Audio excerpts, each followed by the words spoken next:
ఆయన మందిరంలో మనల్ని నిలబెట్టిన రీతిని బట్టి దేవునికి స్తోత్రాలు.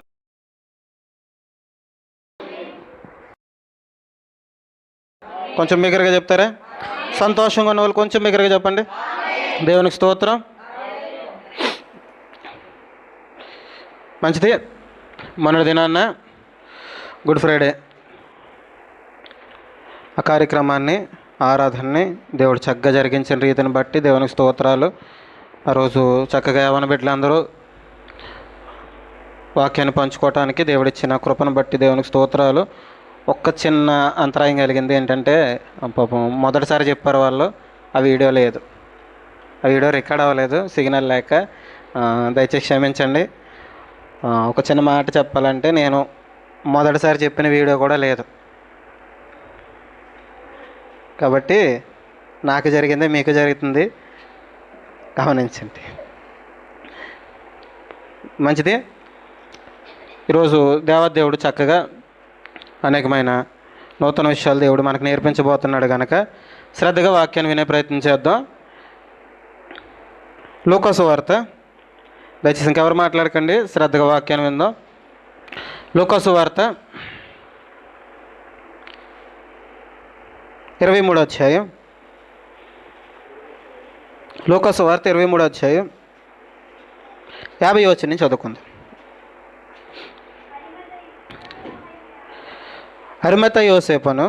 అరిమతయ్యను యూదుల పట్టణపు సభ్యుడైన యోసేపను ఒకడుండెను. అతడు సజ్జనుడును నీతిమంతుడినై ఉండి వారి ఆలోచనకును వారు చేసిన పనికి సమ్మతింపక దేవుని రాజ్యం కొరకు కనుపెట్టుచుండినవాడు. జాగ్రత్తగా విందాం. ఇక్కడ జరుగుతున్న సందర్భంలో యేసుక్రీస్తు వారు చనిపోయిన తర్వాత ఆ సీన్లోనికి అప్పటి వరకు వినబడిన ఒక పేరు వినిపిస్తుంది. జాగ్రత్తగా విందాం. అప్పటి వరకు వినిపించిన ఒక పేరు వినిపిస్తుంది. ఆ పేరేంటి? అరిమతయ్య యోసేపు. ఈయన పేరు అంతకుముందు ఎక్కడ మనకు కనిపించదు, ఈ సందర్భంలో మాత్రమే కనిపిస్తుంది. ఆయన ఎదురు చూస్తూ ఉన్నాడట. దేనికోసం?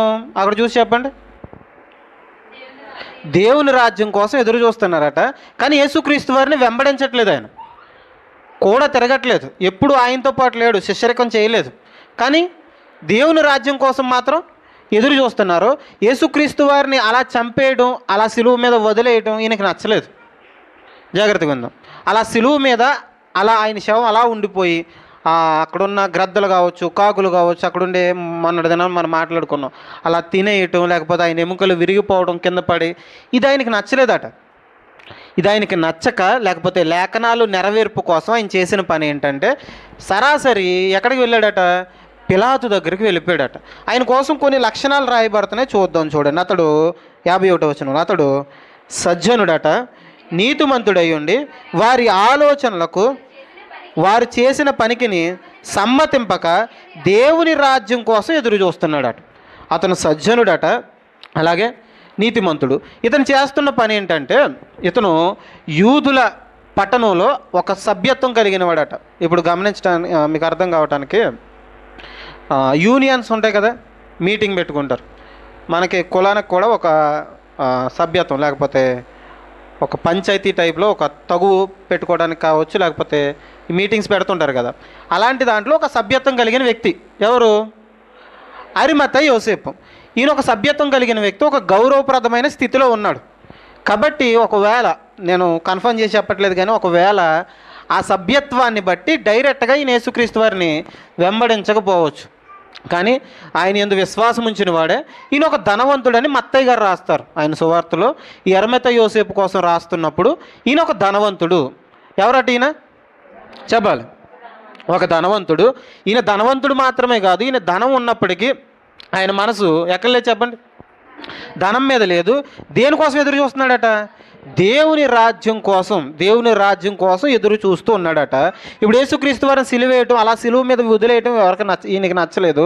ఆ సీన్లో ఎవరు లేరు? యేసుక్రీస్తు వారిని వెంబడిస్తున్న శిష్యులు లేరు. యేసుక్రీస్తు వారిని వెంబడిస్తున్న శిష్యులు లేరు. ఇప్పుడు సీన్లోకి ఎవరు వచ్చారు? గమనించండి. ఎప్పుడు కూడా తిరిగిన వాళ్ళు లేరట. ఎప్పుడు వెంబడించిన సీన్లోనికి వచ్చాడు. అర్థమవుతుందా? ఆ సందర్భంలోనికి వచ్చి ధైర్యం చేసి భయపడకుండా ఎవరి దగ్గరికి వెళ్ళాడు? పిలాతు దగ్గరికి వెళ్ళి అడిగి ఆ శవాన్ని తీసుకొచ్చి, ఆయన శరీరాన్ని తీసుకొచ్చి, ఇప్పుడు ఆయన కోసం తవ్వించుకున్న ఒక సమాధి ఉంది. ఎవరి కోసం? అరిమత యోసేపు కోసం తవ్వించుకున్న ఒక సమాధి ఉందట. ఆయన ముందుగానే ఏం చేశాడు? ఏం తవ్వించుకున్నాడట? మనం అలాంటి పని చేద్దాం ఏంటి? ఆలోచించండి. ఆ రోజుల్లో ధనవంతులు ఏం చేసేవారంటే, ఇంకో నా ప్లేసు నేను చనిపోయిన తర్వాత ఇక్కడ పెట్టాలి. ఈ సందర్భం మీకు చెప్తుంటే ఎవరైనా గుర్తొస్తున్నారా? సమాధులు ముందుగానే కొని ఉంచిపెట్టుకున్న వాళ్ళు అబ్రహాము గారు. మా కుటుంబస్తులంతా ఇంకో ఇదే ప్లేస్లో ఉండాలి అని వాళ్ళు అబ్రహాం గారు చేసిన పని ఏంటి? ఒక ప్లేస్ కొనిపెట్టారట, మఫ్ఫేలా గుహ. ఆ గుహ ఇప్పటికీ ఉంది. ఆ ప్రాంతంలో ఆయన సమాధులు ఇంకా ఉన్నాయి. గమనించండి, ఇలా ఒక సమాధిని అటు ఇటు చూడకండి, ఇలా చూడండి. ఒక సమాధిని తవ్వి పెట్టి రెడీగా ఉంచుకున్నారు. ఆ సమాధిలో తీసుకెళ్ళి ఎవరిని పెట్టారు? యేసుక్రీస్తు వారిని పెట్టారట. ఇక్కడ వరకు బాగానే ఉంది. ఇప్పుడు ఆయన సమాధిని ఇచ్చాడు, అలాగే ధైర్యం చేశాడు. అప్పటి వరకు వెంబడించిన ఆయన ఇప్పుడు తెగించి ముందుకు రావటం జరిగింది. తీసుకొచ్చి సమాధిలో పెట్టేశారు. ఆ రోజు శుక్రవారం కనుక, శుక్రవారం 3 గంటలకు ఆయన చనిపోయాడు కనుక, శుక్రవారం 3 గంటలకు ఆయన చనిపోయాడు కనుక ఇప్పుడు తర్వాత రోజు ఏంటి చెప్పాలి? మీరు సరిగ్గా వినట్లేదు. చెప్పాలి. తర్వాత రోజు విశ్రాంతి దినం, శనివారం. ఇప్పుడు శనివారానికి ముందు రోజు సిద్ధపాటు దినం. వాళ్ళు ఏం చేస్తారంటే శుక్రవారం మధ్యాహ్నం నుంచే శనివారం కోసం వాళ్ళు మొత్తం అంతా సిద్ధపాటు చేసుకుంటారు. ఇప్పుడు కూడా నేను డైరెక్ట్గా కొంతమందిని చూశాను. వాళ్ళు విశ్రాంతి దినాన్ని పాటించే యూదులు, ఎక్కడో కాదు మన చుట్టుపక్కల ప్రాంతాల్లోనే, ద్రాక్షారంలో నేను యూద మతాన్ని అవలంబిస్తున్న వాళ్ళని చూస్తే వాళ్ళు శుక్రవారం మధ్యాహ్నం నుంచే వాళ్ళు ఏం చేస్తారంటే శనివారం కోసం పనులన్నీ సిద్ధపాటు చేసుకుంటారు. ఆ రోజు ఏ పని చేయరు, ఎక్కడికి వెళ్ళరు, ఇంట్లో కూర్చొని ఆరాధన చేస్తారు. అర్థమవుతుందా? శుక్రవారం మధ్యాహ్నం నుంచే ప్రతిదీ చేస్తారు. అది సిద్ధపాటు దినం అంటారు. ఏమంటారు? సిద్ధపాటు దినం. ఇప్పుడు ఈ సిద్ధపాటు దినాన్ని వీళ్ళు ఏం చేయకూడదు? యేసుక్రీస్తు వారిని తీసుకెళ్ళి పూడ్చిపెట్టకూడదు కనుక వీళ్ళు ఏం చేస్తానంటే తర్వాత రోజు విశ్రాంతి దినం వచ్చేస్తుంది కనుక కంగారుగా విశ్రాంతి దినాన్ని ఏ పని చేయకూడదని లోపలికి వచ్చాను.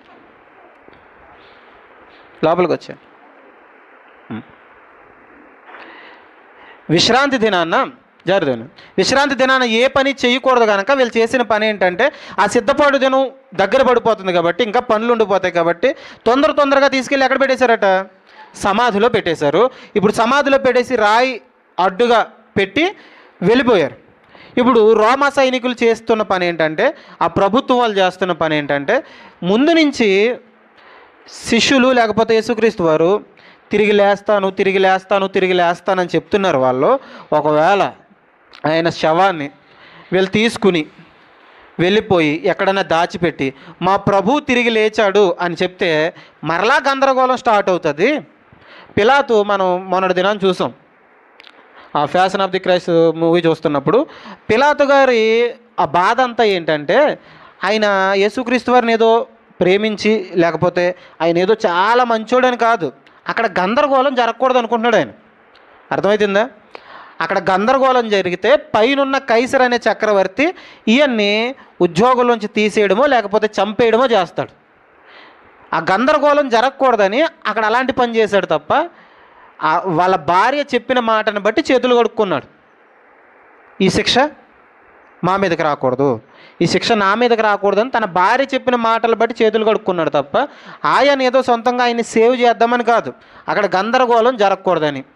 అక్కడ ఏ గొడవలైనా జరిగితే ఇతని జాబ్కి రిస్క్. ఇప్పుడు గమనించండి, ఇప్పుడు ఆయన శవం లేకపోతే ఆయన శరీరం తిరిగి వాళ్ళు దాచిపెట్టేసి తిరిగి లేచాడు ఆయన అని చెప్తే ఒక గందరగోళం మరలా స్టార్ట్ అవుతుందని అప్పుడు చేసిన పని ఏంటంటే అక్కడ ఇద్దరు సైనికులను కాపలా పెట్టారట. దాన్ని నీట్గా క్లోజ్ చేశారట సంఖ్యలు వేసి. ఇప్పుడు ఆ సైనికులు అక్కడ కాపలా కాస్తున్నారు. ఎవరి కోసం? ఎవరైనా వచ్చి ఈ శరీరాన్ని పట్టుకుని వెళ్ళిపోయి ఏం చేస్తారని, ఆయన తిరిగి లేచాడని ప్రకటిస్తారని చెప్తారని అలాంటి ఒక ఏర్పాటు చేయడం జరిగింది. జాగ్రత్తగా విందాం. ఏర్పాటు చేయడం జరిగింది. ఇప్పుడు తెల్లవారుజామునే మగ్దలేని మరియ ఇంకా కొంతమంది స్త్రీలు చేసిన పని ఏంటంటే, శుక్రవారం గడిచిపోయింది, శనివారము గడిచిపోయింది, ఇప్పుడు ఆదివారాన్న వాళ్ళు చేస్తున్న పని తెల్లవారుజామునే వారు కొన్ని సుగంధ ద్రవ్యాలు పట్టుకుని వెళ్ళి అక్కడ యేసుక్రీస్తు వారి శరీరానికి పూద్దామని వెళ్తున్నారు. గమనిద్దాం, జాగ్రత్తగా విందాం. యేసుక్రీస్తు వారి శరీరానికి పూద్దామని వెళ్తున్నారు. ఇప్పుడు మీకు చాలామంది అడుగుతున్న ఒక డౌట్ కోసం చెప్తాను. యేసుక్రీస్తు వారు ఎన్ని రోజులు సమాధిలో ఉంటారు? ఎన్ని రోజులు? 3 రోజుల పాటు. ఆయన 3 రోజులు ఉన్నారా? ఉన్నారా అన్న వాళ్ళు చేయొద్దండి, లేనన్న వాళ్ళు చేయొద్దండి. లేరన్న వాళ్ళు ఒకసారి చేయొద్దండి. మరి లేఖనం నెరవేరకపోతే యేసుక్రీస్తు వారిని మనం నమ్మడం అనవసరం. లేఖనాల ప్రకారం ఆయన మరణించాలి, తిరిగి లేవాలి. ఇప్పుడు ఆయన ఎన్ని రోజులు లేరు చెప్పాలి, చెప్పండి. 3 రోజులు లేరా? ఉన్నారన్న వాళ్ళు చేయొద్దండి. నేను లేఖనాన్ని నమ్ముతాను, బైబిల్ నమ్ముతాను, బైబిల్ వచనాలు నమ్ముతాను అన్నవాళ్ళు ఉన్నారు అన్నవాళ్ళు ఒకసారి చేయొద్దండి. ఉన్నారా లేరా? ఓకే, జాగ్రత్తగా సారి విందాం. ఇప్పుడు మన లెక్క ఏంటంటే 24 గంటల లెక్క. మనకి రోజులు మనం ఎలా లెక్క పెడతాం? 24 గంటలు. కానీ వాళ్ళు అలా లెక్క పెట్టరు. వాళ్ళు ఎలా లెక్క పెడతారంటే, ఒక రాత్రి ఒక పగలు, అంటే చీకటి రావాలి, వెలుగు రావాలి, అంతే. ఇప్పుడు చీకటి అయిపోయి వెంటనే వెలుగు వచ్చింది అనుకోండి, రోజు అయిపోయింది. అర్థమవుతుందా? చీకటి అయిపోయి పగలు అలా వెలుగు కనిపించిందంటే వాళ్ళకు ఒక రోజు అయిపోయింది.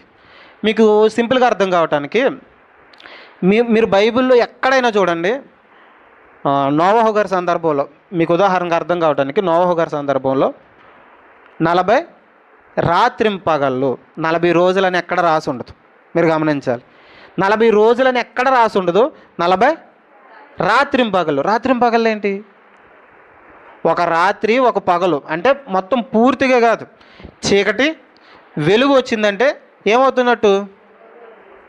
అస్తమయము ఉదయము కలగ్గా ఏమైందట? ఒక దినం అయిపోయింది. ఇది బైబిల్ లెక్క. అర్థమవుతుందా? ఇప్పుడు చెప్పండి, ఆయన 3 రోజులు ఉన్నాడా? ఇదే క్వశ్చను మరలా మొదటికి వచ్చారు. ఆయన 3 రోజులు ఉన్నాడా? బైబిల్ లెక్క ప్రకారం ఉన్నారా? చేయొద్దండి ఒకసారి. ఉన్నారా? మీరు అనుమానంగా చూస్తారే. ఇదే ప్రశ్న ఇందాక యూదులని చెప్పాను కదా, వాళ్ళు నన్ను అడిగారు. వాళ్ళు నమ్మరు యేసుక్రీస్తు వారు దేవుడు అంటే, వాళ్ళు నమ్మరు. కాబట్టి వాళ్ళు ఏం చెప్తారంటే, ఆయన లేవలేదు, 3 రోజులు ఆయన సమాధిలో లేడు అని చెప్తుంటారు. అదే అనుమానం మీరు కూడా వ్యక్తపరుస్తున్నారు. ఇప్పుడు ఆయన 3 రోజులు ఉన్నాడా? 3 రోజుల తర్వాత ఆయన ఏం చేశాడు? తిరిగి లేవటం జరిగింది. ఇప్పుడు ఆదివారాన్ని వీళ్ళు వెళ్తున్న సమయానికి జరుగుతున్న విషయం ఏంటంటే, వీళ్ళు అనుకుంటూ వెళ్తున్నారు, మనమంతా స్త్రీలం. అక్కడికి వెళ్ళిన తర్వాత ఈ బండరాయిని ఏం చేద్దాం? తొలగిద్దామంటే మనకు శక్తి సరిపోదు, దీన్ని మనం తొలగించలేము. కాబట్టి మనకి ఏం చేద్దాం? అక్కడికి వెళ్ళిన తర్వాత ఈ సుగంధ ద్రవ్యాలు అయితే పట్టుకుని వెళ్ళిపోతున్నాం. కానీ అక్కడికి వెళ్ళిన తర్వాత ఆ బండరాయిని ఎలా పక్కకి గెంటుతాం అని ఆలోచించుకుంటూ వెళ్తుంటే, అక్కడికి వెళ్ళిన తర్వాత జరిగిన విషయం ఏంటి? బండరాయి పక్కకి వెళ్ళిపోయింది. ఒక ఆశ్చర్యం వీళ్ళకి. అక్కడ చూస్తూ ఉన్నప్పుడు వారికి నారబట్టలు కనిపించిన తర్వాత వీళ్ళు చూస్తూ ఉన్నారు. ఎవరి కోసం వచ్చారు? యేసుక్రీస్తు వారి దేహం కోసం, దేహం మీద సుగంధ ద్రవ్యాలు పోద్దామని వచ్చారు. ఇప్పుడు గమనించండి, శిష్యులందరూ ఇంటి దగ్గరే ఉన్నారు.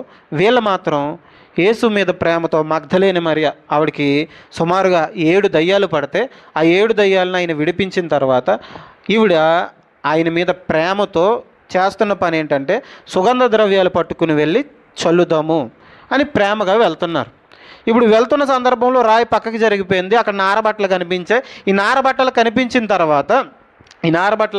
తర్వాత వాళ్ళు కొంచెం గందరగోళంలో ఉన్న సమయంలో తెల్లని వస్త్రాలు ధరించుకుని ఇద్దరు, ఇప్పుడు మనం ఎలాగైతే తెల్లని వస్త్రాలు ధరించుకుని దేవదూతల్లాగా ఉన్నామో, అలాగే ఒక 2 మనుషులు, అంటే దేవదూతలు మనుష్యాకారంలో 2 మనుషులు అక్కడ ప్రకాశమానమైన వస్త్రాలు వేసుకుని ఇలా చెప్తున్నారు. ఏం చెప్తున్నారు చూద్దాం, చూడండి.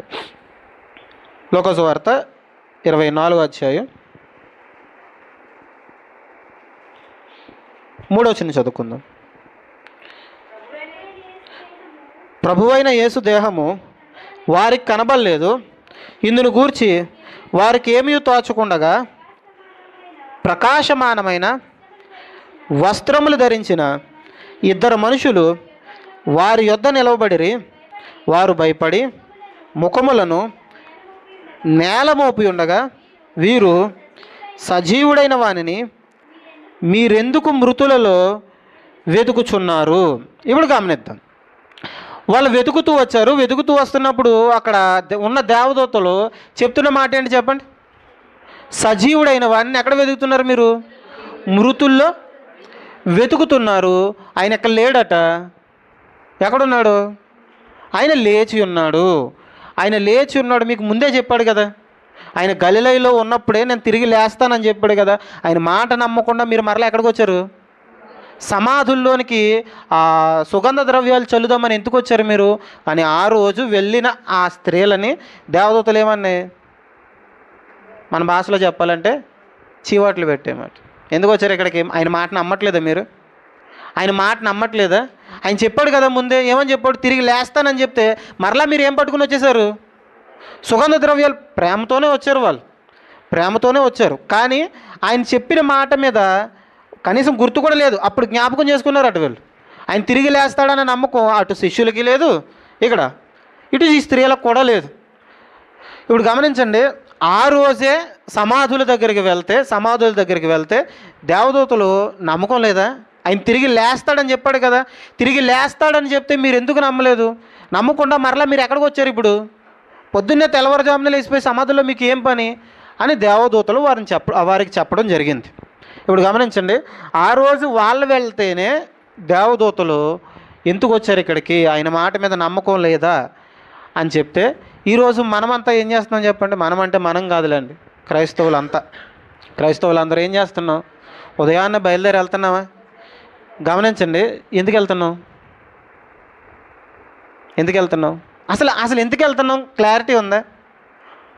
అసలు మనం ఏదైనా పని చేస్తున్నప్పుడు, నేను మిమ్మల్ని ఏమీ అనట్లేదు, కానీ ఒక అవగాహన మనకు అవసరం. ఇప్పుడు ఒక పని చేసామనుకోండి, అది ఎందుకు చేస్తున్నాం మనకు తెలియాలి కదా. మనం ఒక పని చేస్తుంటే అది ఎందుకు చేయాలి, లేకపోతే ఎందుకు చేయకూడదు అనే ఒక క్లారిటీ మనకు ఉండాలి. ఇప్పుడు వెళ్తున్నాం, ఎందుకు వెళ్తున్నాం? అందరూ వెళ్తున్నారని వెళ్తున్నావా? అర్థం చేసుకోండి. వెళ్ళాలి లేకపోతే వెళ్ళకూడదు అంటే దానికి ఒక ఆధారం ఉండాలి. ఒక ఆధారం ఉంటే, లేకపోతే ఇలా చేస్తే ఇది మంచిది, లేకపోతే బైబిల్ గ్రంథం ఇలా చెప్పింది, లేకపోతే వెళ్ళమని చెప్పాడు ప్రభు అని చెప్తే ఖచ్చితంగా వెళ్ళొచ్చు. ఆ రోజు వెళ్ళిన వాళ్ళనే దేవదూతలు తిడితే ఆయన తిరిగి లేచాడు.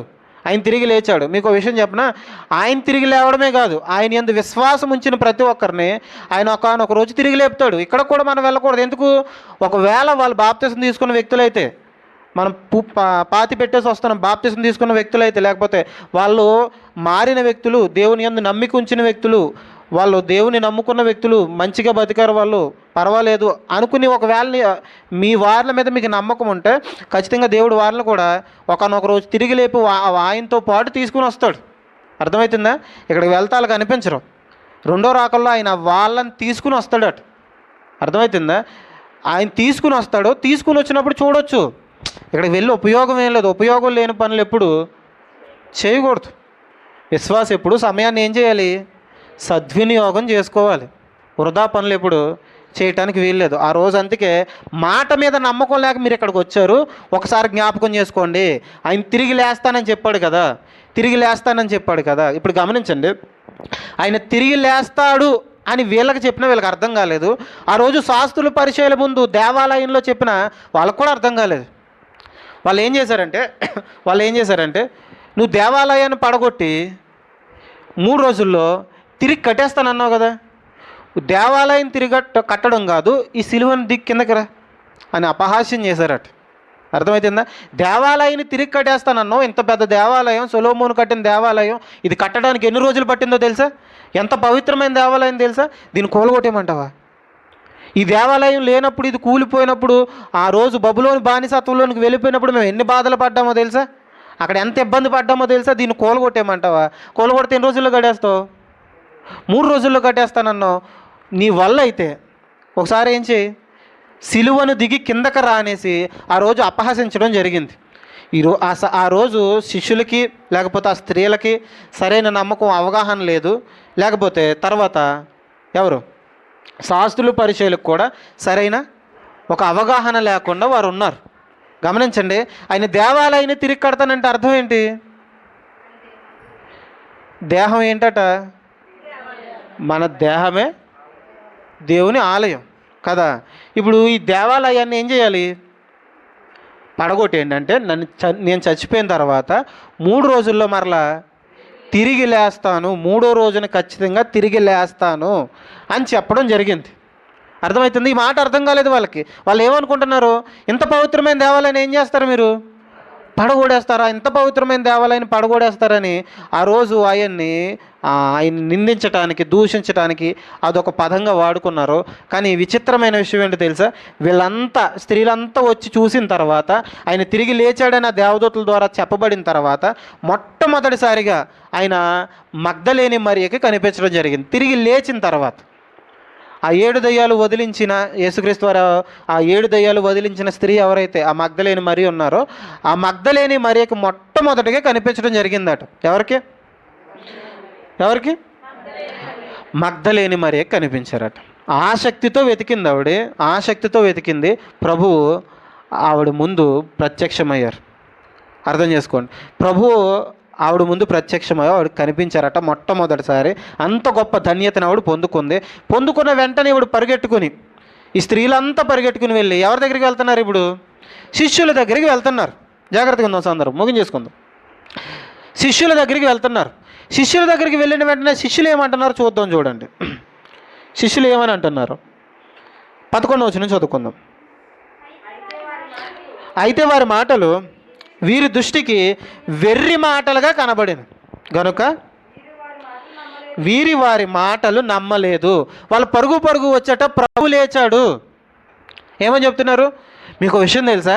మేము సమాధి దగ్గరికి వెళ్ళాం కదా, ఎలా రాయి తీయాలని మేము ఆలోచిస్తున్నాము. జాగ్రత్తగా ఉందాం.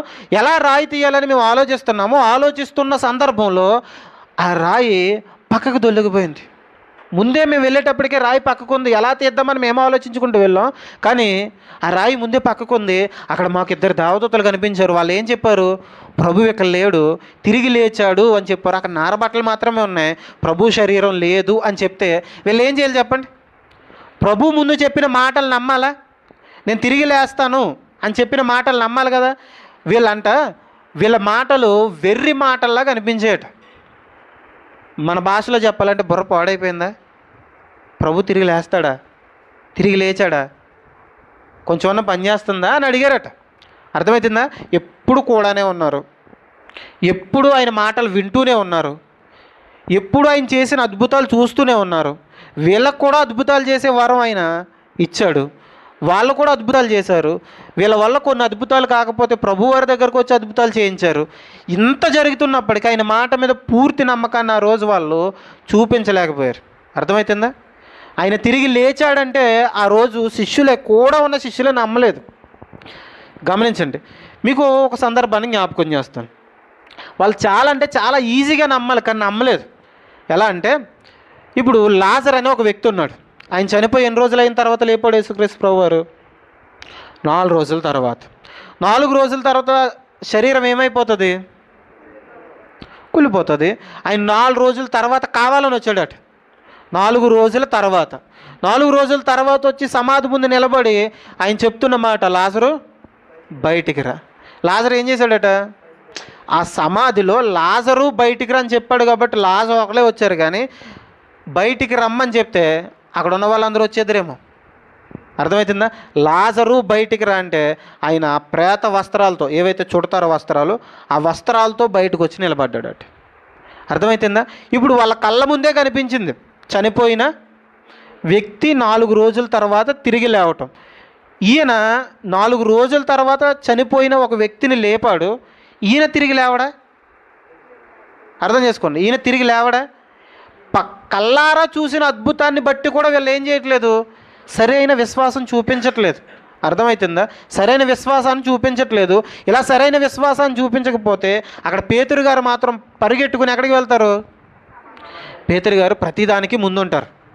ప్రతి విషయంలో ముందుంటారు. మీరు ఏ సందర్భం చదవండి, యేసుక్రీస్తు వారు అద్భుతాలు చేసినప్పుడైనా, ఎక్కడికి వెళ్ళినప్పుడైనా శిష్యులందరూ మాట్లాడరు. ఏ ప్రశ్న అడిగినా ఆయనకి తెలిసినా తెలియకపోయినా మొట్టమొదటి సమాధానం చెప్తారు ఎవరు? పేతురు గారు. అర్థమవుతుందా? మొట్టమొదటి సమాధానం చెప్తారు. ఇప్పుడు పరిగెట్టుకుని వెళ్ళారట.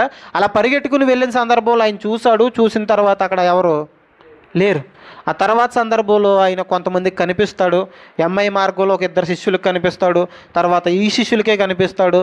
అలా కొన్నిసార్లు సుమారుగా ఒక 40 రోజుల పాటు ఆయన అనేక మందికి కనిపించిన తర్వాత ఆయన పరలోకానికి వెళ్ళటం జరుగుతుంది. గమనించండి. ఇప్పుడు మీకు ఒక సందర్భాన్ని జ్ఞాపకం చేస్తాను. ఈ లోకంలో మరణాన్ని జయించటం అనే పదం మీరు బయట ఎక్కడైనా చెప్పండి, వాళ్ళకి అర్థమవుతుంది. వాళ్ళకి ఏమనిపిస్తుంది అంటే కామెడీగా అనిపిస్తుంది. ఎందుకు? చనిపోయిన ఏ వ్యక్తి ఏమవుడు? మన ముందు చాలామంది చచ్చిపోయారు, తిరిగి మరలా రారు.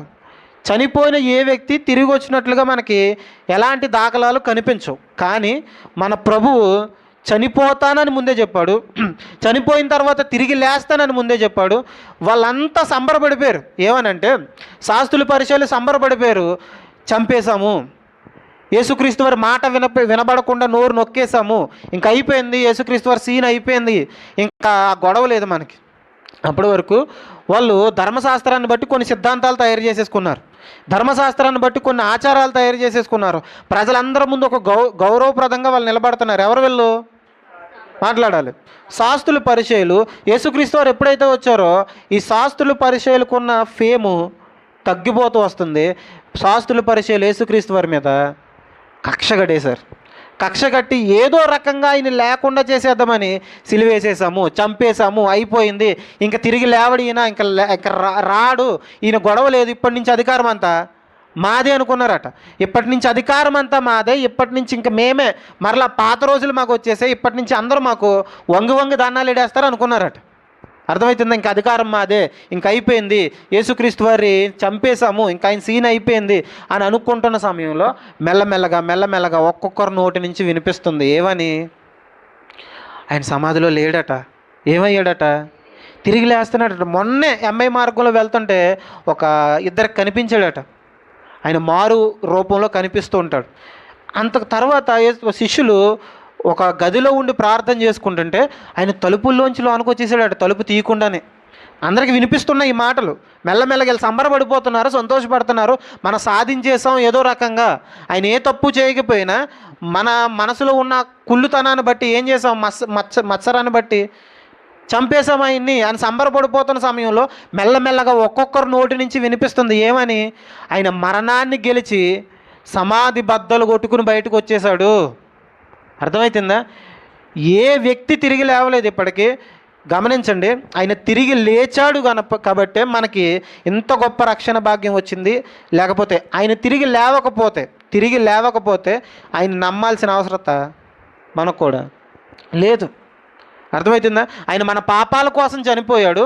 మనల్ని పవిత్రులుగా, నిర్దోషులుగా మనకు ఒక గొప్ప రక్షణ భాగ్యాన్ని ఇవ్వటానికి ఆయన తిరిగి లేచాడట. ప్రపంచంలో చనిపోయిన ఏ వ్యక్తి తిరిగి లేవడు. ఒకే ఒక వ్యక్తి మరణాన్ని ఎదిరించి నిలబడింది. ఎవరు?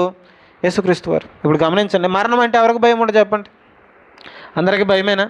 అసలు మరణం వచ్చింది ఈ భూమి మీదకి ఆదాము పాపం చేయటం వల్ల మరణం అనేది ఈ లోకానికి రావటం జరిగింది. అంతకుముందు మనిషికి ఏం లేదు, మరణం అనేది లేదు.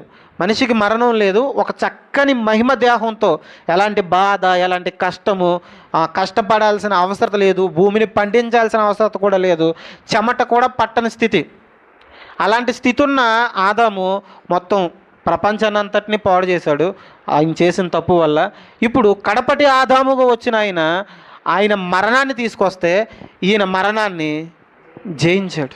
ఆయన పాపాన్ని తీసుకొస్తే పాపానికి పరిష్కారం ఈయనిచ్చాడు. విమోచన క్రయధనముగా మనందరి తరపున ఆయన మరణించాడు. విమోచన క్రయధనం అంటే మీకు ఒక మాట చెప్తాను. ఇప్పుడు మన సాధారణంగా ఏదైనా పెళ్ళి ఫంక్షన్లు జరిగేటప్పుడు సప్లై సామాను, టెంట్, కుర్చీలు అవి తెచ్చుకుంటాం కదా. అవి తెచ్చుకునేటప్పుడు ఒక కుర్చీ మీరు ఎరగొడేశారనుకోండి, ఏం చేస్తారు? మీకు డబ్బులు కట్టమంటారు, పెనాల్టీ కట్టమంటారు. ఇప్పుడు కరెంట్ బిల్లు ఉందనుకోండి, అది మనం కట్టలేదు అనుకోండి, తర్వాత ఏమేస్తారు మనకి? పెనాల్టీ వేస్తారు. అంటే మనం చేసిన తప్పుకి ఒక పెనాల్టీ కట్టాలి మనం. ఇంకా మీకు బాగా అర్థం కావటానికి, అప్పట్లో బానిసత్వం ఉండేది. అప్పట్లో బానిసత్వం ఉండేది. ఈ బానిసత్వపు వ్యవస్థలో ఎవరైనా బానిసల్ని అమ్మేశారనుకోండి, ఒక వ్యక్తిని అమ్మేశారు. ఇప్పుడు ఆ వ్యక్తిని మరలా విడిపించాలంటే కొంత డబ్బు కట్టాలి. దాన్నే విమోచన క్రయధనం అంటారు. ఆ డబ్బు ఇచ్చి ఏం చేయాలి? విడిపించాలి. లేకపోతే పెనాల్టీ కట్టాలి, చేసిన తప్పుకు పెనాల్టీ కట్టాలి. లేకపోతే బానిసత్వం నుంచి విడిపించడానికి విమోచన క్రయధనాన్ని ఇవ్వాలి. మనందరి కోసం ఏం చేశాడంట ఆయన? చెప్పాలి. విమోచన క్రయధనముగా ఆయన బలయ్యాడట. అంటే మనందరం కట్టాల్సిన అప్పు, మనందరం ఏదైతే విమోచన క్రయధనం ఉందో ఆ బానిసత్వం నుంచి విడిపించడానికి మనందరి తరపున ఆయన ఏం చేశాడు? మన బాకీని అంతటిని ఆయన కట్టేశాడట. మీకు అర్థం కావడానికి నేను ఇలా చెప్తాను. మనం ఏదైనా అప్పు చేసామనుకోండి, ఆ అప్పు మనం తీర్చలేకపోతున్నాం అనుకోండి, జాగ్రత్తగా విందాం. ఒక అప్పు చేశారు, ఇలా చూడండి. ఒక అప్పు చేశారు, ఒక అప్పు చేస్తున్నప్పుడు అప్పు మనం కట్టలేకపోయాం. ఆ అప్పు మనం కట్టలేనప్పుడు, నేను అప్పు చేశాను అనుకోండి, అప్పు నేను కట్టలేకపోతున్నాను అనుకోండి, మన జవాన్ బాబు వచ్చి అనే నువ్వు కట్టలేకపోతున్నావు కాబట్టి ఆ అప్పు నేను కట్టేస్తానని చెప్పాడు అనుకోండి. అప్పు కట్టేశాడు, కట్టేసి ఇంకెప్పుడు అప్పు చేయకని చెప్పాడు. ఇప్పుడు నేను మరలా అప్పు చేసి మరలా కట్టమంటే, మరలా అప్పు చేసి మరలా కట్టమంటే అది అసలు బాగుంటుందా? బాగుంటుందా? ఇప్పుడు మన మీద ఉన్న ప్రతి భారాన్ని, ఆ పాపపు బానిసత్వం వచ్చిన ఆ విమోచన క్రయధనాన్ని ఆయన రక్తం ద్వారా చెల్లించేశాడు. ఆయన రక్తం ద్వారా చెల్లించేసి ఇప్పుడు నీ మీద ఏ అప్పు లేదు, ఏ భారము లేదు, ఇప్పటి నుంచి నువ్వేం చేయకు, పాపం చేయకు, ఆ భారాన్ని నేను తీసేశాను, ఆ పాపపు శిక్షను నేను తీసేశాను, ఇప్పటి నుంచి పవిత్రంగా మంచిగా బతుకు అని చెప్పి మనల్ని విడిచిపెట్టాడు ఆయన. అర్థమవుతుందా? ఆ రోజు వ్యభిచార స్త్రీని ఎలాగైతే ఆయన విడిచిపెట్టాడో, ఇంకెప్పుడు పాపం చెయ్యొద్దు, వాళ్ళని శిక్షించలేదు, నేను కూడా నిన్ను శిక్షించను, ఈ మనుషులు శిక్షించకుండా చేశాను, నేను కూడా నిన్ను శిక్షించను, ఇప్పటి నుంచి నువ్వేం చేయి, పాపం చేయకు, జాగ్రత్తగా ఉండు అని చెప్పేసి వెళ్ళాడు ఆయన. ఇప్పుడు అలా చెప్పి వెళ్ళిన తర్వాత కూడా ఆవిడ మరలా వ్యభిచారంలో మునిగిపోయింది అనుకోండి, దానికి ఏమైనా అర్థం ఉందా? ఆవిడకి ఏమైనా అర్థమైందంటారా? గమనించండి, మన మీద ఉన్న ప్రతి అప్పును, ఆ భారాన్ని ఆయన తీసివేసి మన భుజాల మీద ఉన్న భారాన్ని ఆయన తీసుకుని, ఆయన మన తరపున సిలువలో మరణించి ఇప్పుడు మనకి ఒక గొప్ప రక్షణ భాగ్యాన్ని ఇచ్చాడు. ఆయన మనకిచ్చిన ఒక గొప్ప ఆధిక్యత ఏంటో తెలుసా? ఇప్పుడు మనల్ని ఒక చక్కని స్థితిలో ఒక రక్షణ భాగ్యాన్ని ఇచ్చి పరిశుద్ధులుగా, నిర్దోషులుగా, నీతిమంతులుగా నిలబెట్టాడు. ఆ పేరుకు తగ్గట్టుగా బతకటమే మన మీద ఉన్న బాధ్యత. ఆయన మంచోళ్ళ కింద చేశాడండి. ఎవరే మీరు పరిశుద్ధులరా అని దేవుడు చెప్పడం జరిగింది. అవును, నేను పరిశుద్ధున్నే, కానీ నేను ఏం చేస్తాను? దేవుడు మనల్ని మీరు పరిశుద్ధులు అని పిలుస్తున్నాడు. అవును ప్రభు, నేను పరిశుద్ధున్నే, ఇప్పుడు నేను ఏం చేస్తాను? పరిశుద్ధంగా బ్రతకను, నేను ఏం చేస్తాను అంటే బాగుంటుందా? అసలు బాగోదు. ఇప్పుడు మనకు ఆయన విమోచన క్రయధనముగా మన మీద ఉన్న భారాన్ని అంతటిని తీసేస్తే, ఇప్పుడు మనందరినీ పరిశుద్ధులుగా చేస్తే, ఇప్పుడు మన మీద ఉన్న బాధ్యత ఏంటంటే ఈ రక్షణ భాగ్యాన్ని జాగ్రత్తగా కాపాడుకోవడం. ఆయన తిరిగి లేచాడంటే ఆయన మన పాపాల కోసం చనిపోయాడు, మనల్ని రక్షించటానికి, లేకపోతే మనల్ని నీతిమంతులుగా చేయటానికి తిరిగి లేచాడు. ఆయన తిరిగి లేచాడంటే అర్థం ఏంటంటే, ఆయన తిరిగి లేచాడు అని నమ్మి మనం ఎప్పుడైతే బాప్తిసం పొందుకుంటామో, ఆయన సమాధి చేయబడటం, మనం నీటిలో ములగటం, ఆయన తిరిగి లేచాడు, మనం కూడా నీటిలోంచి తిరిగి లేస్తున్నాం అంటే అర్థం ఏంటంటే, ఆయన తిరిగి లేచాడు, నన్ను కూడా ఒకానొక రోజు ఆయన ఏం చేస్తాడు? తిరిగి లేపుతాడు అని ఆ జీవితం కోసం ఎదురు చూడడమే నిజమైన విశ్వాస జీవితం అంట. అర్థమవుతుందా? ఆ మాట చూద్దాం, చూడండి, చూసి ముగించుకుందాం. కొరింథీయులకు రాసిన మొదటి పత్రిక, కొరింథీయులకు రాసిన మొదటి పత్రిక 15వ అధ్యాయం. కొరింథీయులకు రాసిన మొదటి పత్రిక 15వ అధ్యాయం 12వ వచనం. క్రీస్తు మృతుల్లో నుండి లేపబడి ఉన్నాడని ప్రకటింపబడుచుండగా మీలో కొందరు మృతుల పునరుద్ధానము లేదని ఎట్లు చెప్పుచున్నారు. సందర్భం అర్థమైందా మీకు? క్రీస్తు మృతుల్లో నుంచి లేపబడ్డాడు అని ప్రకటిస్తుంటేనంట, అర్థమైందాం, క్రీస్తు మృతుల్లో నుంచి లేపబడ్డాడు అని ప్రకటిస్తుంటే కొంతమంది ఏం చెప్తున్నారట? మృతుల పునరుద్ధానమే లేదు అసలు అని చెప్తున్నారట. అంటే అర్థం ఏంటి? అసలు చచ్చిపోయిన వాళ్ళు ఎవరు? తిరిగి లేవరు. క్రీస్తు మరలా లేచాడు అని చెప్తుంటే వీళ్ళు అపోస్తులు, యేసుక్రీస్తు వారి శిష్యులు అందరూ చెప్తూ ఉంటే అసలు చచ్చిపోయిన వాళ్ళు ఎవరు? తిరిగి లేవరు. యేసుక్రీస్తు వారు ఎలా లేచారు? ఆయన లేవడమే కాదు, మనం కూడా లేవము అని చెప్తున్నారట. వీళ్ళు ఇది చెప్తుంటే వాళ్ళు అది చెప్పుకుంటూ వస్తున్నారట. ఆ తర్వాత ఏం జరుగుతుందో చూద్దాం, చూడండి. మృతుల పునరుద్ధానము లేని ఎడల క్రీస్తు కూడా లేపబడి ఉండలేదు, మరియు క్రీస్తు లేపబడి ఉండని ఎడల మేము చేయు ప్రకటన వ్యర్థమే, మీ విశ్వాసం కూడా వ్యర్థమే. ఆయన తిరిగి లేపబడకపోతే మనం ఆయన యందు విశ్వాసం ఉంచి ఉపయోగం ఏముంది చెప్పండి? ఆయన తిరిగి లేస్తేనే కదా మనం పరిశుద్ధమయ్యేది, మనకు రక్షణ భాగ్యం వచ్చేది. ఆ లేఖన నెరవేర్పు ఎప్పుడు జరుగుతుంది అంటే ఆయన పుట్టాలి, మనందరి పాపాల కోసం మరణించాలి, మరణించి ఆ మరణాన్ని జయించి మూడో దినాన తిరిగి లేవాలి. ఆదాము ద్వారా మరణం వచ్చింది కదండి, ఇప్పుడు ఆ మరణాన్ని జయించాలి కదా. అందరూ చనిపోయినట్టే ఈయన కూడా చనిపోతే మనకు ఆ రక్షణ భాగ్యం ఎలా వస్తుంది? ఈయన ఏం చేయాలి? మరణం మొదటి ఆదాము ద్వారా వచ్చింది, ఇప్పుడు కడపటి ఆదాము ఏం చేయాలంటే, యేసుక్రీస్తు వారు ఏం చేయాలంటే మరణాన్ని జయించాలి. వీళ్ళందరూ ఏం చెప్తున్నారంటే తిరిగి లేవలేదు. ఆయన లేవకపోతే మనం ఆయన యందు విశ్వాసం ఉంచడం వ్యర్థమే అని చెప్తున్నారు. తర్వాత చూద్దాం, చూడండి. దేవుడు క్రీస్తుని లేపెనని ఆయనను గూర్చి మేము సాక్ష్యము చెప్పి ఉన్నాము కదా. మృతులు లేపబడని ఎడల దేవుడు ఆయనను లేపలేదు గనక మేమును దేవుని విషయమై అబద్ధపు సాక్షులముగా అగపడుచున్నాము. మృతులు లేపబడని ఎడల క్రీస్తు కూడా లేపబడలేదు. క్రీస్తు లేపబడని ఎడల మీ విశ్వాసం వ్యర్థమే, మీరింకను పాపములోనే ఉన్నారు. అర్థమవుతుందా? ఎంతమందికి అర్థమైంది? ఇప్పుడు చదువున వచ్చిన క్రీస్తు లేపబడని ఎడల మనం ఇంకా ఎక్కడ ఉండిపోయామట చెప్పాలి? మనం ఇంకా పాపంలోనే ఉండిపోయాం. గమనించండి, ఆయన లేపబడ్డాడు కాబట్టి మన పాపాల మీద మనకేమొచ్చింది చెప్పాలి? విజయం వచ్చింది, మనకు రక్షణ వచ్చింది. ఆయన లేపబడాలి, లేఖనం నెరవేరాలంటే ఆయన లేపబడాలి. ఆయన లేపబడలేదని వీళ్ళు చెప్తున్నారు. చెప్తున్న వారి బోధను కొంతమంది ఏం చేస్తున్నారట? నమ్ముతున్నారట. లేవరు అని బయట వాళ్ళు చెప్తుంటే ఈ కొరింథీ సంఘంలో ఉన్న కొంతమంది ఏం చేస్తున్నారంటే వారి మాటల వైపు మొక్కు చూపుతున్నారట. వారి మాటలు నచ్చుతున్నాయట. నిజమే కదా, ఎలా లేస్తారు ఆయన? మనం ఎలా నమ్మేసాం? అసలు చనిపోయిన వ్యక్తులు ఎలా లేస్తారు? మనం ఎలా నమ్మేసామని వారి మాటల మీద మక్కువ చూపించడం మొదలు పెడుతున్నారట. అలా మక్కువ చూపిస్తున్న వాళ్ళకి చెప్తున్న మాట ఏంటంటే, ఆయన ఒకవేళ లేపబడకపోతే, ఆయన యందు మీరు విశ్వాసం ఉంచారు, మీ విశ్వాసం వ్యర్థమే. ఆయన లేపబడకపోతే మీ పాపాలకు విడుదలే రాలేదు, మీకు విమోచన క్రయధనమే రాలేదు. మరి మీరు ఎందుకు నమ్మారు? మీ పాపాల నుంచి ఆయన విడిపిస్తాడనే కదా నమ్మారు. ఆయన తిరిగి లేవకపోతే, మొదట ఆదాము చనిపోయాడు, మరణం తెచ్చాడు, ఈ కడపటి ఆదాము కూడా చనిపోతే ఇంకా ఆయన మీకు ఏం చేసినట్టు? మీరు ఎందుకు నమ్ముతున్నారు అసలు అని చెప్తున్నారట. తర్వాత మాట చూద్దాం, చూడండి. 18వ వచనం. అంతేకాదు క్రీస్తునందు నిద్రించిన వారును నశించిరి. ఈ జీవిత కాలం మట్టుకు మనము క్రీస్తునందు నిరీక్షించిన వారణమైన ఎడల మనుషులందరికంటే దౌర్భాగ్యులమై ఉందుము.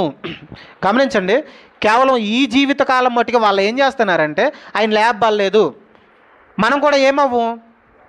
వాళ్ళు చెప్తున్న మాట, బయట కొంతమంది చెప్తున్న మాట, సంఘానికి చెప్తున్న మాట, సంఘస్థులు కూడా అది చాలా జాగ్రత్తగా వింటున్నారట. బాగుంటున్నాయంట మాటలు. ఏమనంటే క్రీస్తు వారు లేపబడలేదు. ఎలా లేస్తారు అసలు చనిపోయిన వ్యక్తి? ఆయన లేపబడలేదు, అలాగే ఏ మనిషి కూడా లేపబడడు అని చెప్తున్నారట. ఇప్పుడు ఇక్కడ చెప్తున్న మాట ఏంటంటే, మీరు మనిషి తిరిగి లేవడు, తిరిగి మరలా పరలోక రాజ్యానికి వెళ్ళడు, చనిపోయిన వ్యక్తి మరలా తిరిగి లేవడు అని మీరు నమ్మితే, ఒకవేళ మీరు ఈ జీవితకాలం మట్టుకే ఏదో ఈ లోకంలో ఏదో మంచి చేస్తాడని, ఏదో పర్లేదు యేసుక్రీస్తు వారు నమ్ముకుంటే కొంచెం మేలులు చేస్తాడని ఈ జీవితకాలం మట్టుకే నమ్మితే, ఈ లోకస్తుల కంటే మీరు దౌర్భాగ్యులై ఉంటారు. ఏంటట? ఈ లోకస్తుల కంటే మీరు దౌర్భాగ్యులు ఉంటారు. ఏదో మంచి చేస్తాడు, ఏదో మేలు చేస్తాడు, యేసుక్రీస్తు వారు నమ్ముకుంటే అంతా కలిసి వస్తుంది అని నమ్ముకుంటేనట ఈ లోకస్తుల కంటే మనం దౌర్భాగ్యులమే ఉంటామంట. అంటే యేసుక్రీస్తు వారు మనకు ఏమీ చెయ్యరా? చేస్తారు. మన నమ్మకం దేని మీద ఉండాలంటే, ఇక్కడ చెప్తుంది ఏంటంటే, మీరు ఒకానొక రోజు ఆయన లేచాడు కాబట్టి మిమ్మల్ని కూడా ఆయన ఏం చేస్తాడు, తిరిగి లేపుతాడు. తిరిగి లేపిన తర్వాత ఒక అద్భుతమైన జీవితం ఉంది, దానికోసం ఎదురు చూడండి. ఈ జీవితకాలం మట్టుకు ఆలోచించకండి. అర్థమవుతుందా? ఈ జీవితకాలం మట్టుకే ఆలోచించకండి. ఆయన ఒకానొక రోజు తిరిగి లేచాడు, నిన్ను కూడా లేపుతాడు. లేపిన తర్వాత ఒక అద్భుతమైన జీవితం ఉంది, ఆ జీవితం కోసం ఆలోచించు. ఈ జీవితకాలం మట్టుకే ఆలోచించకండి కొరింథీ సంఘమా అని ఆ రోజు వారికి చెప్పడం జరిగింది. ఆ తర్వాత మాట చూద్దాం, చూడండి. 20 చదువు. ఇప్పుడైతే నిద్రించిన వారిలో ప్రథమ ఫలముగా క్రీస్తు మృతులలో నుండి లేపబడి ఉన్నాడు. మనుషుని ద్వారా మరణం వచ్చిన కనుక మనుషుని ద్వారానే మృతుల పునరుద్ధానమును కలిగెను.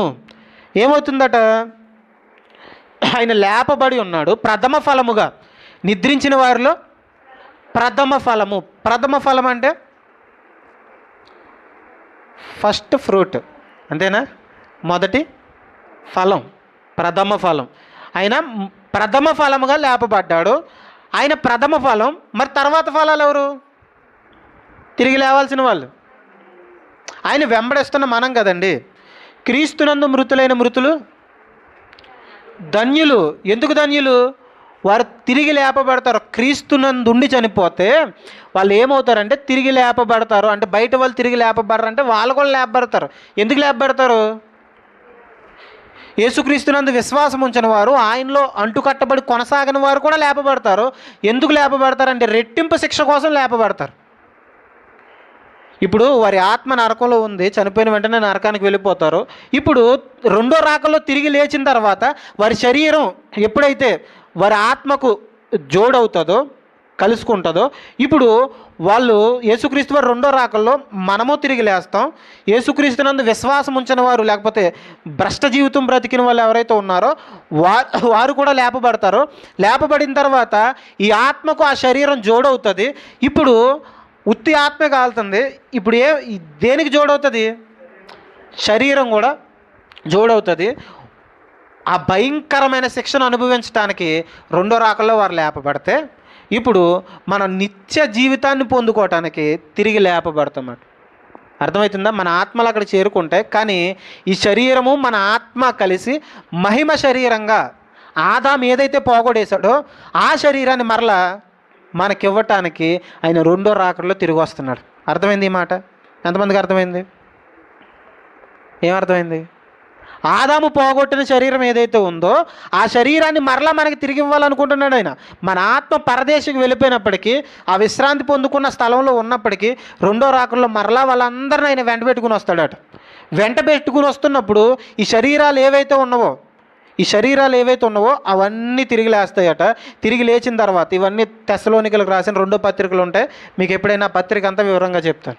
రెండో రాకడ కోసం ఎదురు చూస్తారు వాళ్ళంతా. ఎదురు చూస్తూ మొత్తానికి పని చేస్తాం మానేస్తారట వాళ్ళు. ఏ పని చేయరట. పనిలోకి ఎందుకు వెళ్తారా నువ్వంటే యేసుక్రీస్తు వచ్చేస్తాడట వాళ్ళు. మీకు ఎప్పుడైనా పత్రిక అంతా చెప్తాను మీకు. నువ్వు ఎందుకు పనికి వెళ్తలేదు అని అంటే, ప్రభు వచ్చేస్తాడు కదా ఇంకెందుకు పని అంటారట. నువ్వు ఎందుకురా ఇలా నిర్లక్ష్యంగా ఉండిపోయావంటే, రాకడ వచ్చేస్తుంది అందుకే నేను ఏ పని చేయను. ఎందుకు నువ్వు ఏ బాధ్యతలు లేకుండా ఉన్నావంటే, ఎవరు వస్తున్నారు? ప్రభు వస్తున్నాడు, ప్రభు వచ్చేస్తున్నాడని ఇక్కడ ఉన్న బాధ్యతలన్నీ మర్చిపోయారట వాళ్ళు. మనం ఎప్పుడైనా దానికోసం మాట్లాడుకుందాం. ఇప్పుడు ఆయన వచ్చేటప్పుడు ఏం జరుగుతుందంటే, మనమంతా లేపబడిన తర్వాత ఆ శరీరం మహిమ శరీరంగా మారుతుంది. ఇప్పుడు మన ఆత్మ ఆ శరీరం జోడే మనం ఎక్కడుంటాం? ఆయనతో పాటు సహవాసం కలిగి ఆ జీవితంలోకి ఉంటాం. ఒక అద్భుతమైన జీవితాన్ని మనకి ఇవ్వబోతున్నాడు ఆయన. ఇది నమ్మాలట. ఆయన లేపబడ్డాడు అని నమ్మిన ప్రతి ఒక్కరూ ఏం నమ్మాలంటే, నేను కూడా ఒకరోజు ఏం చేస్తాను చెప్పాలంతా. ఆయన లేపబడ్డాడు, నేను కూడా ఏమవుతాను చెప్పండి అందరూ ఒకసారి. ఆయన లేపబడ్డాడు, నేను కూడా ఒకానొక రోజు తిరిగి లేపబడతాను. లేపబడతామని నమ్మకం ఉంది కదా, నమ్మాలట. ఇది నమ్మితేనే ఆయన లేపబడ్డాడని నమ్మినట్టు.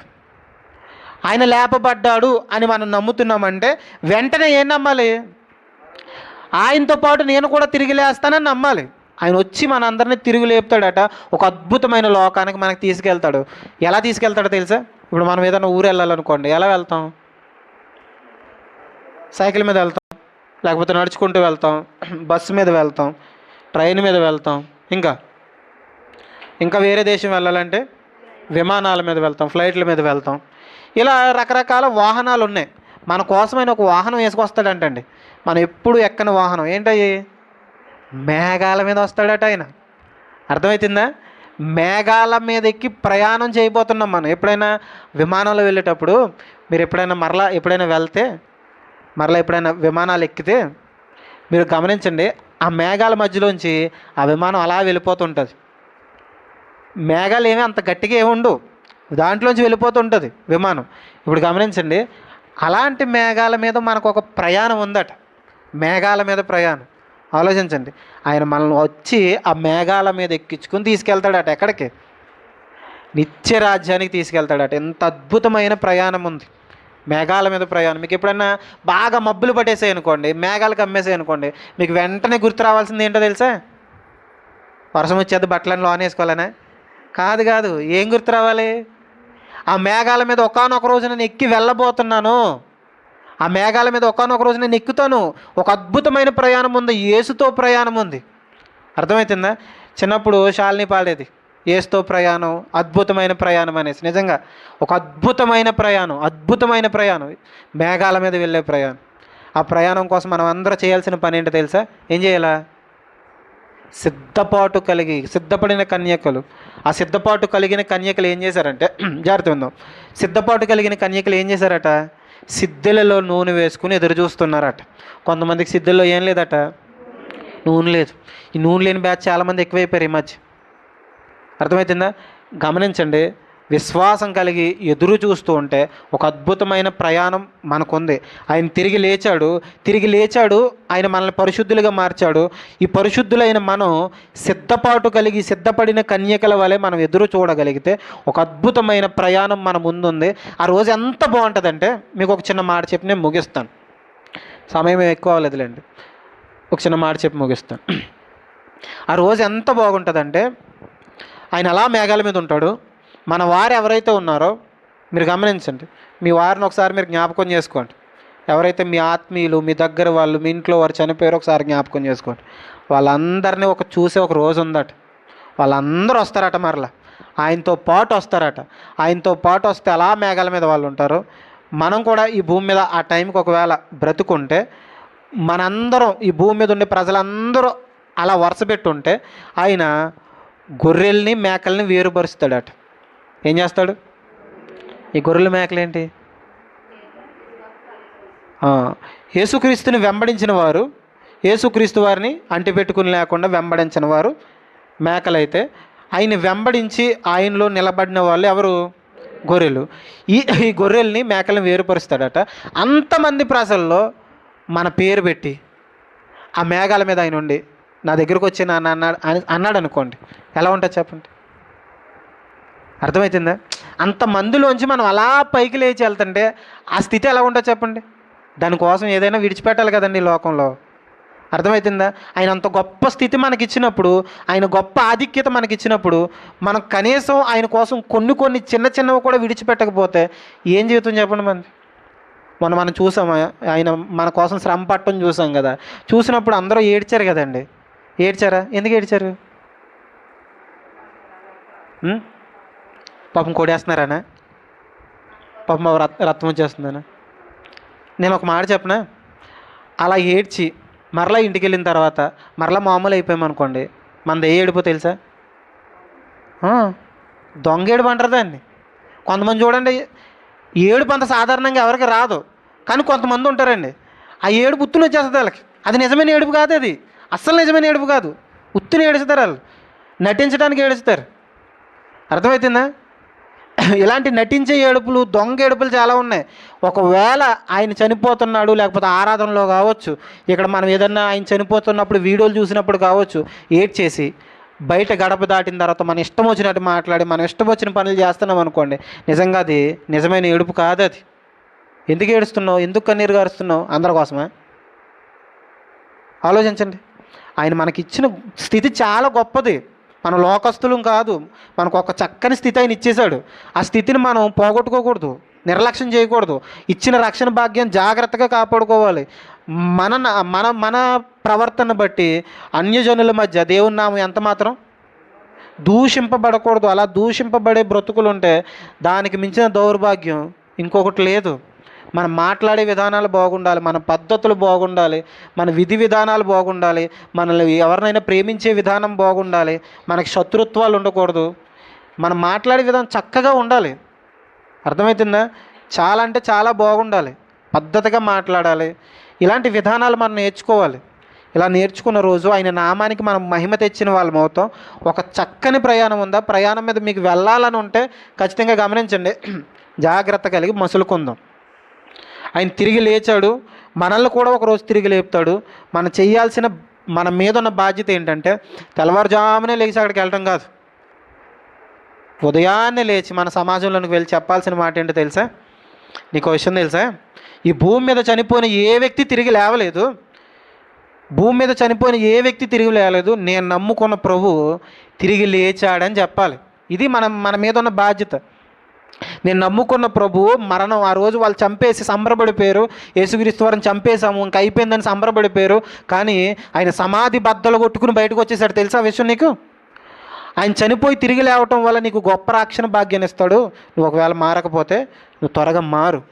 ఆయన మరలా రాబోతున్నాడు, మరలా వచ్చేటప్పుడు నిన్ను కూడా లేపుతాడు.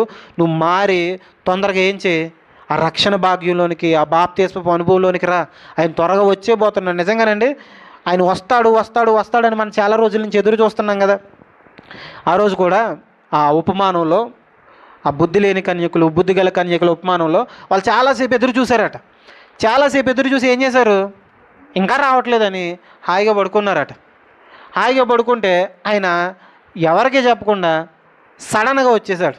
ఇప్పుడు గమనించండి, మనం కూడా చాలా రోజుల నుంచి చెప్పుకుంటున్నాం ఆయన వస్తాడని.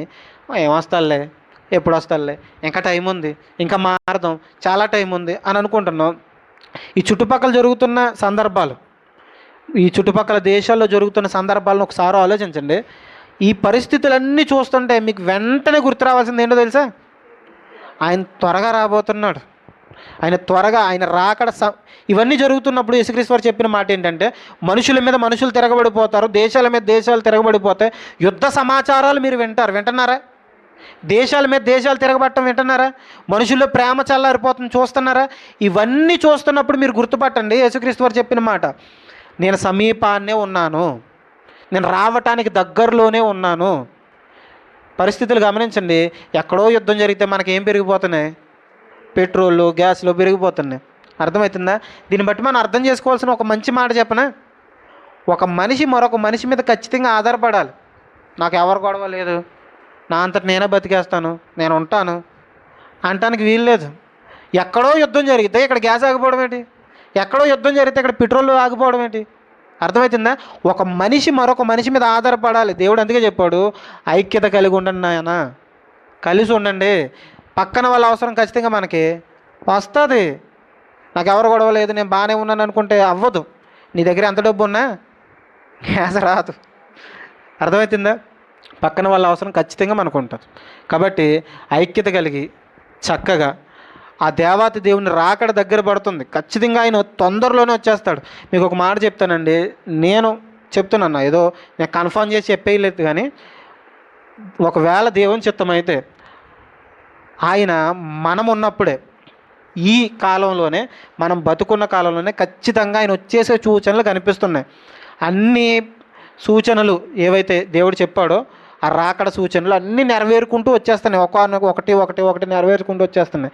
మీకు ఎప్పుడు రాకడ మీద దృష్టి ఉన్నవాళ్ళు, రెండో రాకడ మీద దృష్టి ఉన్నవాళ్ళు, మీరు చేయాల్సిన పని ఏంటంటే ఇజ్రాయేల్ దేశంలో ఏం జరుగుతుందని గమనించండి. ఆ గమనిస్తూ ఉన్న సందర్భంలో మీకు అర్థమైపోతుంది. ఇజ్రాయేల్ దేశం మెయిన్ అతిసి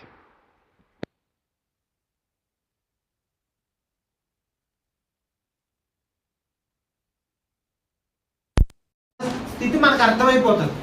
ఎందుకంటే రెండో రాకడ దగ్గర సమయంలో ఒక యుద్ధం జరుగుతుంది. గోగు మాగోగు యుద్ధం అని ఒక యుద్ధం జరుగుతుంది. ఆ యుద్ధానికి ఇజ్రాయేల్ దేశం మీద, ఇదంతా ప్రకటన గ్రంథంలో రాయబడి ఉంటుంది, ఇజ్రాయెల్ దేశం మీద ప్రపంచ దేశాలన్నీ తిరగబడతాయి. ఇజ్రాయెల్ దేశం మీద ప్రపంచ దేశాలన్నీ తిరగబడతాయి. అలా తిరగబడిపోయి దేశం ఒక్కటే అయిపోతుంది. ఈ దేశాలన్నీ ఒక్కటైపోతాయి. అలా ఒక్కటైపోయిన తర్వాత అక్కడ ఉన్న యూఫ్రటీస్ నది ఏదైతే ఉందో ఆ నది ఎండిపోతుంది. ఆ ఎండిపోయిన నదిలో నుంచి వీళ్ళు యుద్ధానికి, ఆ దేశం మీదకి యుద్ధానికి వెళ్తారు. ఆ నది ఆల్రెడీ ఎండిపోయింది. మీరు కావాలంటే యూట్యూబ్లో కొట్టి చూడండి. ఆ నది ఎండిపోయింది. ఇజ్రాయెల్ దేశం మీదకి ప్రపంచ దేశాలన్నీ తిరగబడుతున్నాయి.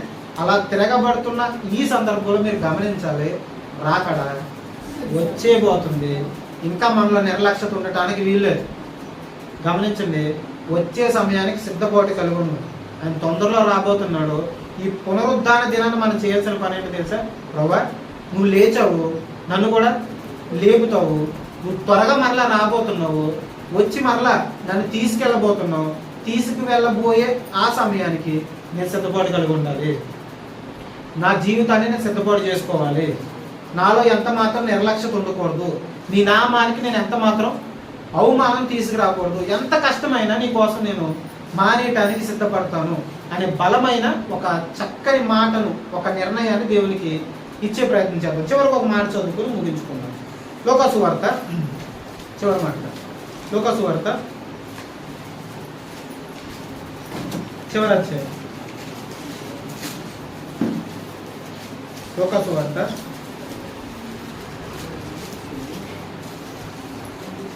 చివరి అధ్యాయం 24వ అధ్యాయం 46-47 వచనాలు చదువుకుందాం. క్రీస్తు శ్రమపడి మూడో దినమున మృతుల్లో నుండి లేచిన నీవు యెరూషలేము మొదలుకొని సమస్త జనములలో ఆయన పేరట మారు మనస్సు, పాపక్షమాపణయు ప్రకటింపబడుననియు రాయబడి ఉన్నది. ఈ సంగతులకు మీరే సాక్షులు. ఎవరు సాక్షులట? ఆ రోజు శిష్యులు సాక్షులుగా ఉన్నారు. దేనికోసం? ఆయన చనిపోయాడు, మూడో దినాన్ని తిరిగి లేచాడు. ఆయన నమ్ముకుంటే పాప క్షమాపణ, రక్షణ కలుగుతుందని ఆ రోజు వాళ్ళు సాక్షులుగా ఉన్నారు. ఈరోజు మన మీద ఉన్న బాధ్యత ఏంటంటే మనము సాక్షులుగా ఉండాలి. ఆయన మరణ పునరుద్ధానాన్ని ప్రకటించేవారిగా మనం ఉండాలి. ప్రకటించాలంటే మొట్టమొదట మనం బైబిల్ మీద అవగాహన పెంచుకోవాలి. ఇంకొకటి మన ప్రవర్తనని జాగ్రత్త పెట్టుకోవాలి. అలా పెట్టుకుని మన సాక్షులుగా బ్రతకగలిగే ఆ గొప్ప ధన్యతను దేవుడు మనకు దయచేయను కనుక ప్రార్థన మోకరించగలిగిన వారు మోకరించండి. హృదయపూర్వకంగా ప్రార్థించండి. ప్రార్థన చేసుకుందాం. ప్రతి ఒక్కరు కుర్చీలు కొంచెం పక్కకి తీసేసి ఎవరు మాట్లాడకండి. దయచేసి ఎవ్వరు మాట్లాడకండి. ప్రార్థన చేసుకుందాం. హృదయపూర్వకంగా కుర్చీలను ఒక పక్కకి వేసేయండి. ప్రార్థన చేసుకుందాం.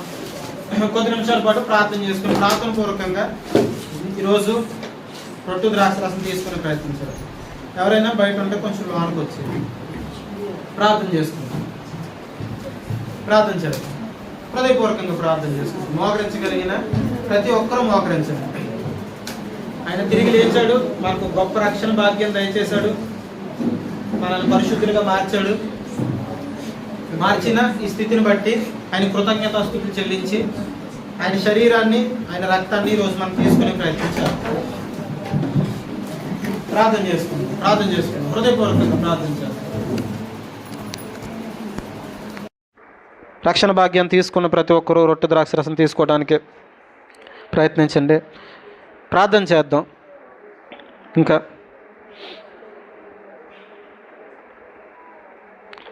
రక్షణ అనుభవాల్లోనికి ఇంకా మనమంతా కూడా రావాలి. ఇంకా ఆ రక్షణ భాగ్యంలోనికి రాని బిడ్డలు కూడా ప్రార్థించండి. ప్రభువా, ఒకనొక రోజు నీతో పాటు ఆ ప్రయాణంలో, ఆ మేఘాల మీద వచ్చే ఆ ప్రయాణంలో నేను కూడా నీతో పాటు వచ్చే ఆ గొప్ప ధన్యతను నాకు దయచేయని ప్రభువుని ప్రార్థన చేద్దాం. సమయం తక్కువగా ఉంది, మనం తొందరగా సిద్ధపడాలి. ప్రార్థన చేసుకుందాం. ప్రార్థన చేద్దాం. ప్రతి ఒక్కరు ప్రార్థించండి. దయచేసి అలా నిర్లక్ష్యంగా ఉండకండి. కళ్ళు మూసుకొని హృదయపూర్వకంగా కొద్ది నిమిషాలు ప్రార్థన చేసుకుందాం. సమయం ఎంత అవ్వలేదు. ప్రార్థన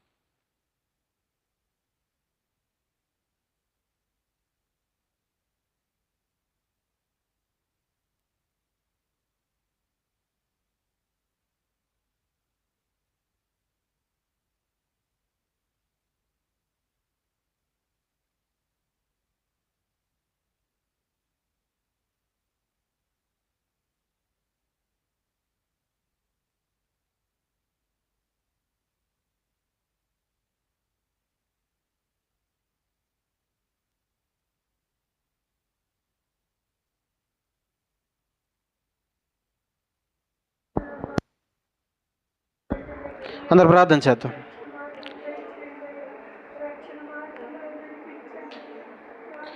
ప్రార్థన చేసుకుందాం.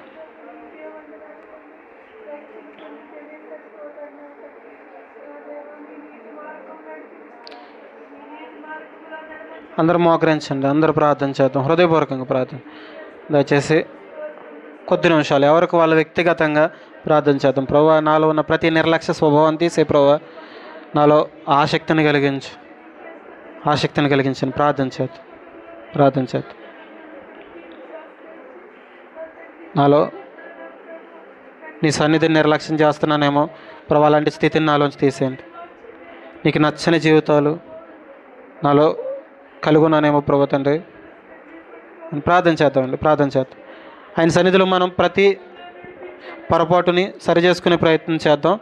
మన నిర్లక్ష్య స్వభావం పోవాలి. నీ మాటలకు తగ్గట్టుగా నేను జీవించే గొప్ప కృపను నాకు దయచేయని ప్రభు అని ప్రార్థన చేద్దాం.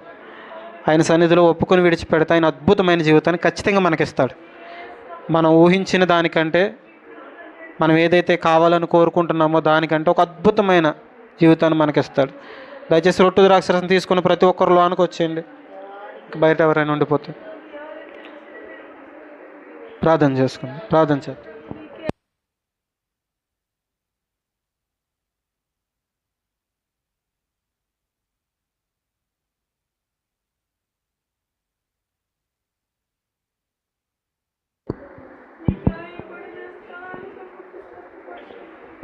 ప్రార్థన చేసుకుందాం.